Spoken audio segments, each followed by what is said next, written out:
Tuesday, 6:20 a.m., a roadside motel outside Visegrad, Bosnia. Distant sirens, sheet metal rattling in the wind, the door ajar like a mouth that can't decide whether to speak. On the nightstand, a note built from newspaper cutouts, letters glued with surgical steadiness, not a fingerprint, not a speck of dust that didn't choose to stay. At the top, a date that doesn't belong to this dawn, February 28, 2049. I bring my gloved hand closer. It trembles, I can't tell if it's me or the room. Water is running in the bathroom. I don't need to see behind the curtain to know what's waiting. I'm a forensic examiner. In my reports I put milligrams, hours, roots. Here, on the radio, I'll give you air and silence, because sometimes that tells the story better. In our unit we named him the Timeless Traveler. Not because he truly moved through time, but because he insisted on making us read tomorrow while we collected what was left of today. We'd worked 4 identical scenes in 2 months, all in discreet motels ringed by woods, couples looking for a place without questions. He came in during the small hours, always between 1:40 and 3:20, and what he did doesn't need spelling out. Let's just say he separated what should never be separated, parts that belong together, cut with almost surgical precision, leaving a stillness that felt wrong. And at the end, always the perfect note and the future date, as if he'd set an appointment in a calendar no one asked for. My case began with the wrong theory, the way the ones you later understand often do. I went straight to a motel employee, someone with keys and debts, with access to the trash bin of newspapers, with time to wipe cameras. It wasn't a bad bet. The first manager we looked at kept the master key ring in a drawer that opened with a nudge, like he feared nothing. Tired eyes, ledgers in the red, night shifts. He looked ideal, until we laid his movements against toll readings and card swipes and found that, at the time of the crime, he was across the border buying supplies. Too tidy for a culprit. Then the lab spoke. The glue on the notes wasn't grade school paste. Chromatography gave us medical-grade methylcellulose with traces of chlorhexidine, that after-hours clinic smell.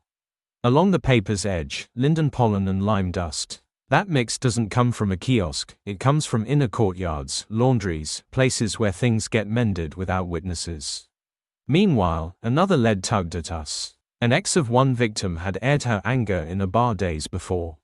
It was tempting to lash the case to her. Jealousy, a 30-minute drive, rage caught on video. She handed over her phone, location history, dinner receipts. The restaurant gave us their footage. She was there, laughing, at the same hour someone else laughed less in a thin-walled motel.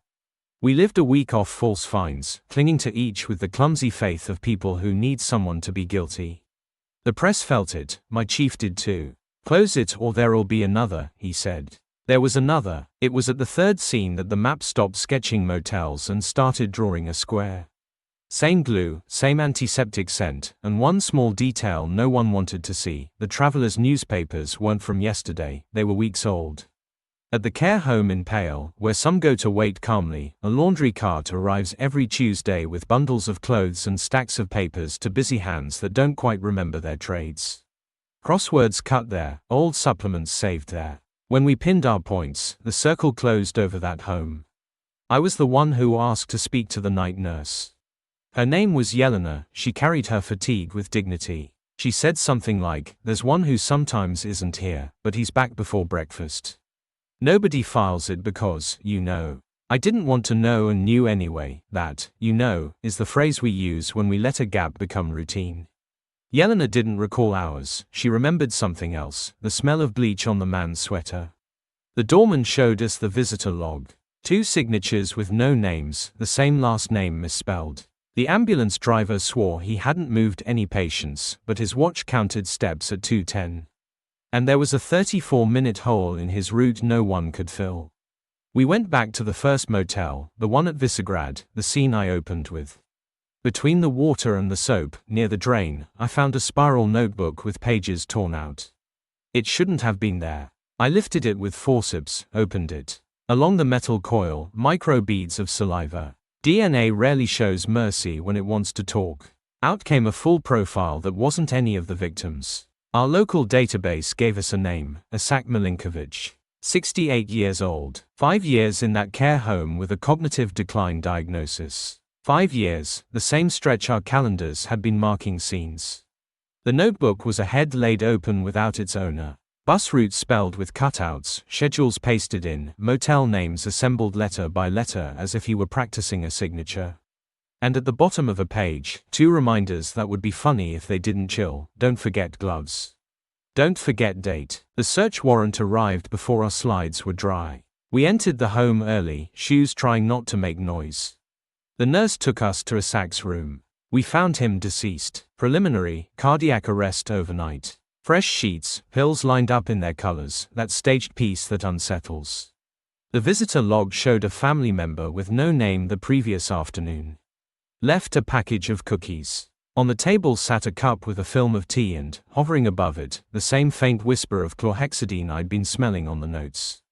The wall clock gave a single chime, as if reminding itself.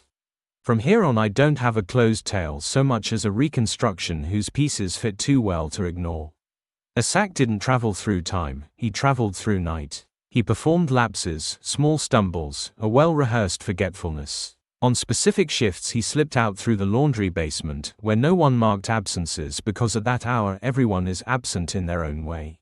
In town he bought newspapers by the bundle, leftover editions no one else wanted. In the physical therapy room he found the methylcellulose and antiseptic to build his letters with precision.